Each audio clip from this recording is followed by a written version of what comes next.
یہ ساری اوٹ پٹانگ غذائیں ہماری سوسائٹی میں لایا کون ہے؟ گورے لائے ہیں. ابھی دیکھو میرے پاس مہمان آئے ہوئے تھے مغرب سے پہلے. یہ بدتمیزی ہوتی ہے کہ مہمان بیٹھے میزبان چائے پی رہا ہے, ہوتی ہے کہ نہیں ہوتی؟ تو یہ بدتمیزی میں نے کی, کیونکہ چائے کا ایک کپ تھا اور میں نے صبح سے پینی تھی, تو میرا فیوز اڑا ہوا تھا, میری کھوپڑی پوری طریقے سے کام نہیں کر رہی تھی. مجھے پتا تھا کہ اگر کھوپڑی کام نہیں کرے گی تو یہ جو مہمانوں نے کچھ الٹی بات کی تو نقصان کس کا ہوگا؟ مہمانوں کا ہی ہوگا. تو میں نے ان سے ایکسکیوز کیا, میں نے کہا ایک کپ چائے آئیے, اگر آپ کی اجازت ہو تو میں پی لوں تاکہ میرے فیوز بحال ہو جائیں.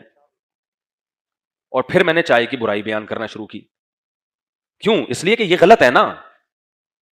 کبھی صحابہ کے بارے میں سنا کہ وہ جنگ میں تھک گئے تھے تو اب روم پہ حملہ کرنا تھا, تو چونکہ چائے نہیں ملی ان کو, دودھ پتی نہیں ملی, تو حملہ ہی نہیں کیا انہوں نے. دودھ پتی کا انتظار ہو رہا ہے, چائے آئے گی تو پیئیں گے, تو اب کیا کریں گے؟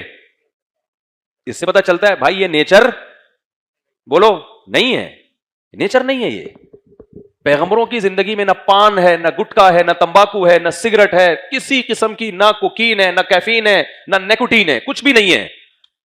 نیچر انسان کی ہے تھک جاؤ سو جاؤ, ذہن کیا ہو جائے گا؟ فریش. ہمارے پیغمبر جب راتوں کو لمبی تہجد پڑھتے, حضرت عائشہ رضی اللہ تعالیٰ عنہ اور دیگر صحابہ سے حدیث ہے, تو آپ کیا کرتے؟ تھوڑی دیر سو جاتے.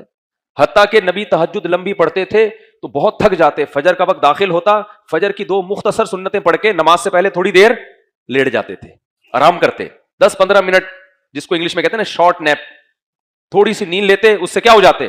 ہم کیا کریں گے؟ تھک جائیں گے, لا یار ذرا کڑک سی بنا, میں بھی ایسا ہی کرتا ہوں, لا یار ذرا کیا لے کر آ, لا چائے لے کر آ, ذرا کڑک سی ہو, دماغ ہل جائے. اس عذاب میں ہمیں کس نے ڈالا؟ گورے نے. ہر فضول چیز کے پیچھے ہاتھ کس کا ملے گا آپ کو؟ آپ کہو گے پھر چھوڑو نا, اتنی برائیاں کر رہے ہو, کئی دفعہ چھوڑ چکا ہوں. یہ مجھے اعزاز حاصل ہے. کیا آپ نے چائے ایک دفعہ چھوڑی ہوگی؟ میں نے کئی دفعہ چھوڑی ہے. یہ اعزاز صرف کس کو حاصل ہے؟ ہوتا یہ ہے کہ آپ اس سوسائٹی میں رہ رہے ہیں, جہاں بھی جاؤ چائے نہیں پیو تو لسی لے کر آئے گا. لسی کون پیے گا بھائی؟ تو منع نہیں کر سکتے. پھر تو کم درجے کا نقصان ہے, اتنا بہت زیادہ نہیں ہے. میں نے تو اس کو یوں کر کے بیان کر دیا نا.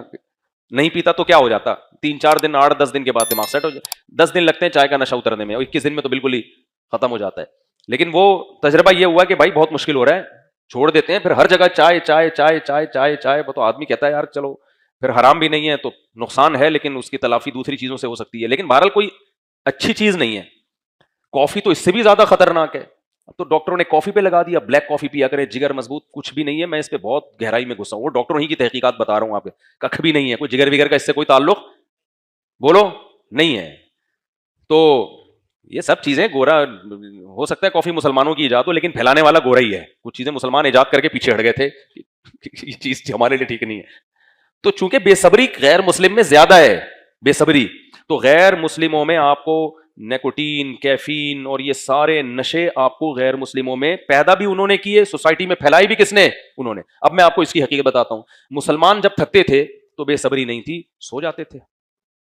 تھوڑا ڈپریشن میں ہے, سو گئے. یہی گورا تھکتا تھا, بے صبری ہے نا, ابھی تھکاوٹ دور کرنی ہے فوراً, ابھی دماغ کو کیا کرنا ہے؟ فریش, لائف کو انجوائے کرنا ہے. اس نے کیا کیا؟ کافی, چائے اور سگریٹ, یہ بے صبری کے کیا ہیں؟ نتائج ہیں.